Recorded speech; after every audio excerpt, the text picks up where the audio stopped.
What up, what up? Nerd Jason coming at you once again with another review, this time for Tulsa King Season 3. The previous two seasons have been at the top of my list when it comes to TV shows of the year.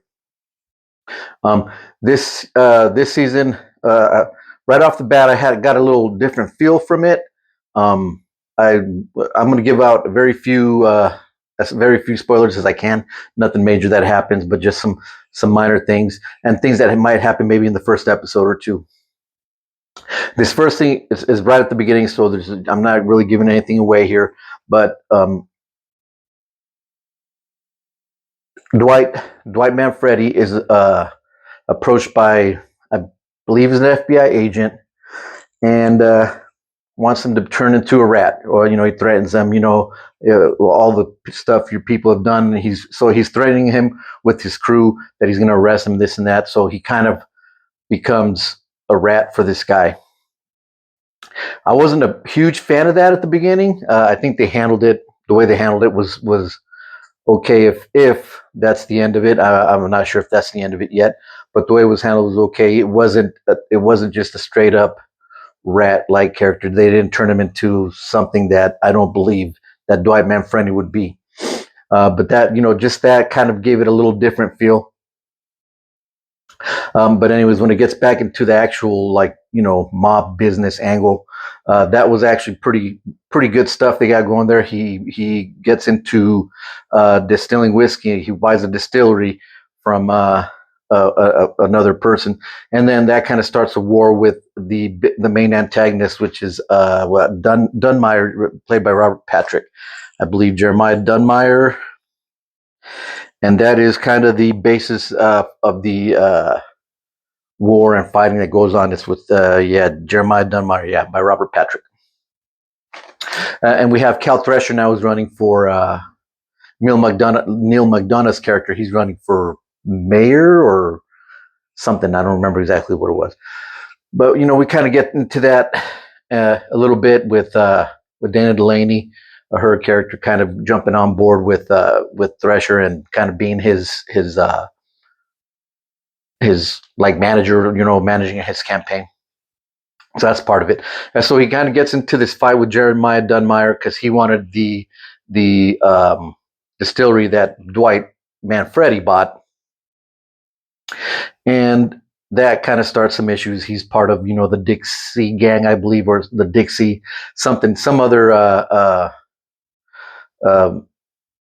mob like entity in the show. They don't really get into that too much. They just kind of mention it, but he's got connections to some kind of mob ties in Tulsa or Oklahoma or whatever.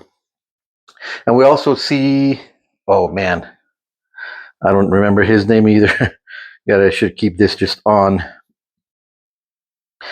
Tyson, that's his name. Tyson kind of branches out. He kind of wants to start making some money himself. So, we kind of follow that storyline a little. He kind of gets into business with Spencer, the blonde lady, and Dwight Manfredi's sister. She's kind of the one who starts running the distillery, and when they have their big grand opening, things happen, things ensue.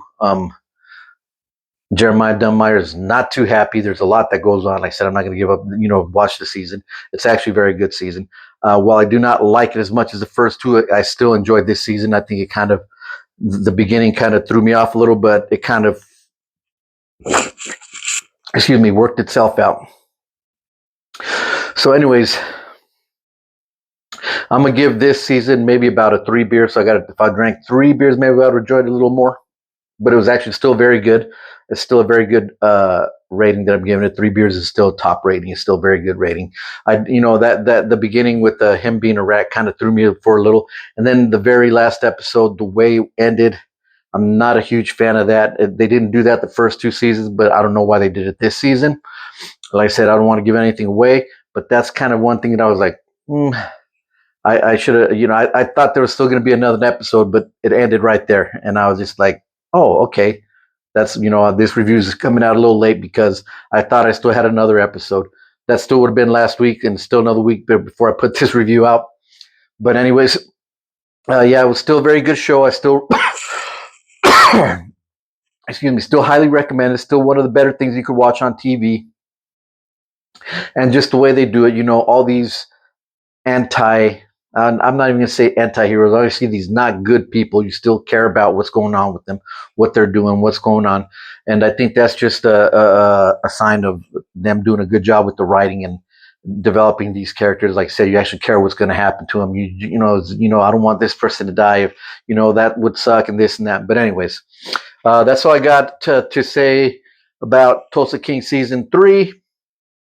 I am pretty sure we are going to get season 4, and there is, Samuel Jackson makes a cameo, or I guess they're going to do a spin-off Nola King with Samuel Jackson, which actually I am going to looking forward to as well. I believe it comes out next year. I could be wrong, but I think it comes out next year. Anyways, that's it for now. Until next time, watch Tulsa King season 3, and until next time, enjoy your drinks. Ciao.